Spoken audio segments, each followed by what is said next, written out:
Hi, everyone. I'm Tara, and welcome back to The Psychology of Happiness, a series on living a happier life where we explore why we think, feel, and behave the way we do.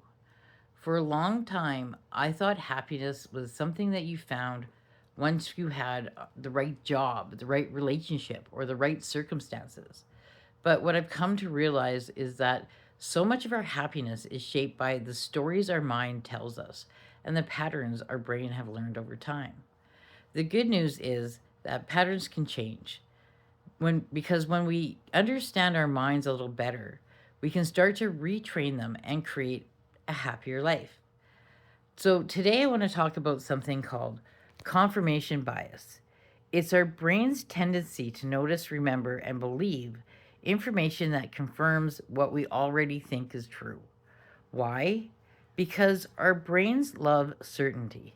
It would rather be consistently wrong than constantly uncertain. From a survival standpoint, certainty makes helps helped us make quick decisions. But today, it can keep us trapped in stories that no longer serve us. For years, I believed I was not capable of building a better life. Because of everything I'd been through, I genuinely believed that's just who I was. And do you know what happened? My brain found evidence everywhere to support that belief. Every setback became proof. Every rejection confirmed it. Every mistake reinforced the story that I was already telling myself. Nothing changed until I realized I wasn't seeing reality. I was seeing reality through the lens of my beliefs. The realization changed everything because if my brain could learn one story, it could learn another. Here's something that most people don't realize: confirmation bias works both ways. If you believe you're not enough, you'll find evidence. But if you begin believing, I'm learning, I'm growing, I'm becoming more confident, then your brain starts looking for evidence of that too. That's how retraining begins.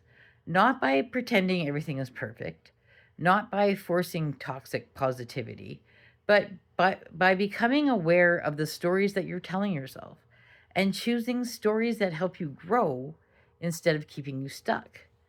So here's something I would love for you to try. Think about one belief that you've been carrying about yourself. Then ask yourself, is this an absolute truth, or is it simply a story my brain has been collecting evidence for? Then challenge yourself to find three pieces of evidence that suggest something different. You might be surprised by what you've been overlooking. Every time you question an old belief, you create a space for a new one. And every time you look for evidence of your growth instead of your limitations, you're retraining your brain little by little, day by day. I'm Tara, and this has been part 4 of the psychology of happiness. Next time, we're going to explore the self fulfilling prophecy, how the expectations you have about yourself quietly shape the choices you make, and how changing those expectations can begin changing your future. Until then, keep looking for the little moments that make life beautiful. And remember, understanding your mind is the first step. Retraining it is where transformation begins because that's how we create a happier life. I'll see you in part 5.